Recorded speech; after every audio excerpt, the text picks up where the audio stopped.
Assalamualaikum warahmatullahi wabarakatuh. Bertemu lagi dengan saya Mustafa Kamal Ali di channel YouTube SD Mupati. Pada pertemuan kali ini kita nanti akan membahas materi kelas 6 tema 1 subtema 2 pembelajaran ke-6.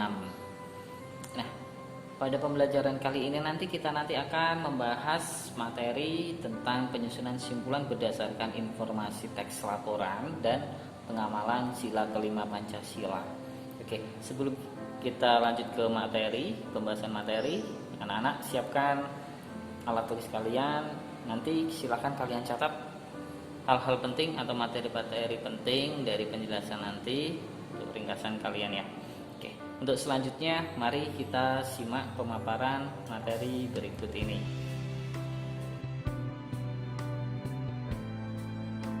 Ya, pada pertemuan kali ini kita akan membahas materi kelas 6 tema 1 subtema 2 pembelajaran ke-6 ya.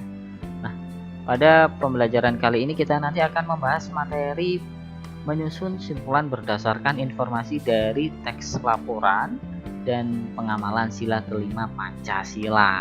Oke, untuk selanjutnya sekarang kita akan masuk pembahasan materi tentang membuat simpulan suatu teks ya. Masih ingatkah kalian cara membuat simpulan suatu teks? Nah, mari kita mengingat kembali bagaimana cara membuat simpulan suatu teks ya ini ya. Nah, cara menyimpulkan suatu teks laporan dapat kita lakukan yang pertama yaitu membaca teks keseluruhan secara seksama gitu ya. Membaca teks keseluruhan secara seksama, membaca keseluruhan teks secara seksama. Yang berikutnya yaitu menentukan informasi penting yang terdapat di dalam teks, dan yang ketiga yaitu membuat simpulan berdasarkan informasi-informasi penting suatu teks tersebut. Nah, jadi yang pertama yaitu cara untuk membuat suatu simpulan, kita baca dulu. Baca keseluruhan teks itu dengan seksama, dengan cermat gitu ya. Tujuannya untuk apa? Untuk menentukan informasi penting yang ada di dalam teks tersebut. Setelah kita menemukan informasi penting, maka kita buat simpulan teks tersebut dari informasi-informasi penting tadi.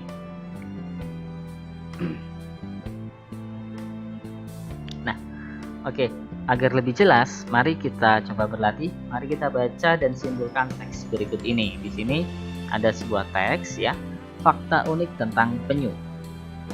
Penyu merupakan salah satu jenis reptilia yang sebagian besar hidupnya dihabiskan di laut. Hewan ini memiliki cara unik dalam berkembang biak. Penyu yang siap bertelur biasanya akan berenang menuju tepi pantai. Setibanya di pantai, penyu akan menggali pasir hingga cukup dalam untuk menyimpan telur-telurnya. Tujuannya agar telur-telur penyu tidak diburu oleh pemangsa. Penyu biasanya mengeluarkan 30 hingga 150 butir setiap masa bertelur.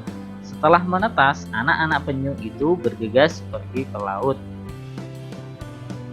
Terangnya cahaya bulan di atas samudra serta kemiringan lereng pasir dapat membantu anak-anak penyu mencari arah menuju laut. Nah, ini ada teks tentang fakta unik tentang penyu. Kira-kira apa simpulan dari teks ini tadi? Yang tadi kita sudah baca, kita pahami, kita cari hal-hal pentingnya, yang kita simpulkan bersama. Nah, simpulan dari teks tadi adalah penyu adalah hewan laut yang termasuk ke dalam jenis reptilia dan berkembang biak secara bertelur ke tepi pantai, yaitu di dalam pasir, yang bertujuan agar telur-telurnya tidak diburu pemangsa.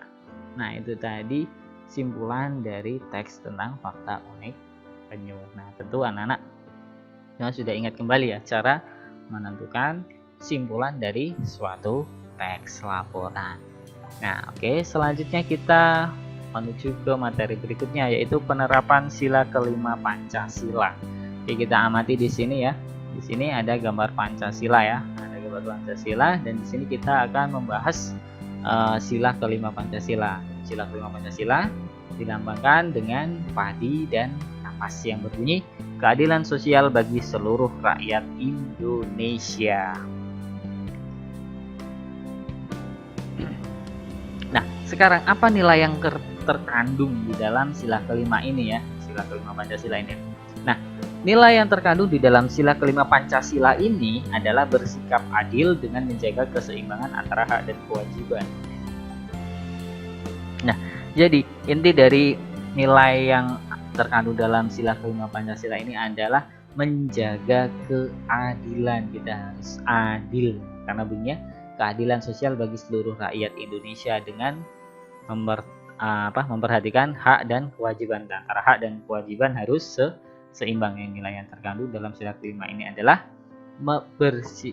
bersikap adil dengan menjaga keseimbangan antara hak dan kewajiban. Nah, selanjutnya tujuan dari sila kelima Pancasila ini, mengapa harus ada sila kelima Pancasila ini ada? Ya. Jadi tujuan dari sila kelima Pancasila ini adalah yang pertama agar bangsa Indonesia dapat mencapai masyarakat yang adil dan makmur secara lahir dan batin ya. Yang pertama tujuannya untuk menciptakan masyarakat yang adil dan makmur baik lahirnya maupun batinnya. Jadi tidak ada perbedaan gitu ya, semuanya sama. Dan berikutnya, keadilan merupakan salah satu tujuan negara Indonesia sebagai negara hukum. Karena negara hukum itu harus ada sebuah keadilan supaya tidak ada kesenjangan hukum. Gitu. Yang berikutnya adalah menegakkan keadilan akan membuat kehidupan masyarakat Indonesia menjadi aman, tentram, dan sejahtera. Nah, jadi ini sangat bagus sekali ya, karena ketika kita menegakkan suatu keadilan, maka akan tercipta masyarakat yang aman, tentram, dan sejahtera gitu. Namun jika kita tidak menerapkan suatu keadilan, maka akan timbul sebuah kegadauan gitu. Jadi sangat penting penerapan sila kelima Pancasila ini. Nah, untuk selanjutnya, terus bagaimana penerapan sila kelima? Ini sila kelima Pancasila ini ya. Yang pertama yaitu kita bersikap adil. Yang kedua, menjaga keseimbangan antara hak dan kewajiban. Yang ketiga, menghormati hak-hak orang lain. Yang keempat, suka memberi pertolongan kepada orang lain. Dan yang berikutnya, tidak bersifat boros dan bergaya hidup mewah. Yang berikutnya lagi, tidak melakukan perbuatan yang merugikan kepentingan umum. Dan yang terakhir adalah menghargai karya orang lain.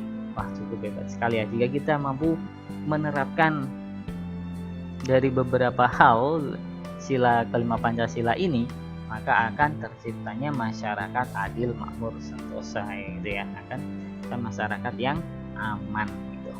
Oke, dan selanjutnya di sini saya punya sebuah cerita. Jadi anak-anak dengarkan baik-baik cerita dari saya ini. Nanti ada beberapa pertanyaan, nanti kalian bisa menjawabnya ya dengan cara mendengarkan secara bersama cerita berikut ini. Nah, ceritanya berjudul Tamasya ke Kebun Binatang. Komang dan keluarganya pergi ke kebun binatang. Koman dan adik sangat suka melihat hewan-hewan yang ada di kebun binatang. Ayah, ibu, dan kakak asik berfoto. Ketika beristirahat, ibu mengeluarkan bekal kue bolu. Setiap anggota keluarga mengambil 2 potong kue, akan tetapi adik meminta 4 potong. Komang menegur agar adik tidak mengambil terlalu banyak karena takut tidak habis. Adik berjanji untuk menghabiskan semuanya. Ya, selanjutnya, setelah beristirahat, mereka berniat melanjutkan berjalan-jalan mengelilingi kebun binatang. Adik Komang belum selesai memakan kue. Adik menangis karena ia sudah kekenyangan dan tidak sanggup lagi menghabiskan kue. Ibu menasihati adik agar lain kali mengambil makanan secukupnya saja. Adik berjanji untuk tidak serakah lagi. Oke, dari cerita itu tadi, coba anak-anak sekarang nanti silahkan tulis jawaban kalian di buku kalian ya. Oke.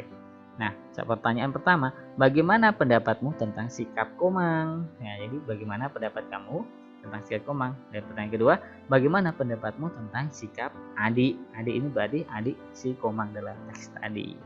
Nah, ini silahkan dikerjakan untuk bahan latihan di rumah. Terima kasih. telah memperhatikan dengan seksama. Jangan lupa tetap tonton channel YouTube SD Mupati. Tetap semangat belajar dan jaga kesehatan. Ya, demikian pemaparan materi dari saya. Jika masih ada hal-hal yang belum jelas, nanti bisa bertanya lewat WA atau komen di Google Classroom ya. Nanti akan saya jelaskan lagi. Nanti kita bisa berdiskusi di sana. Oke, tetap belajar.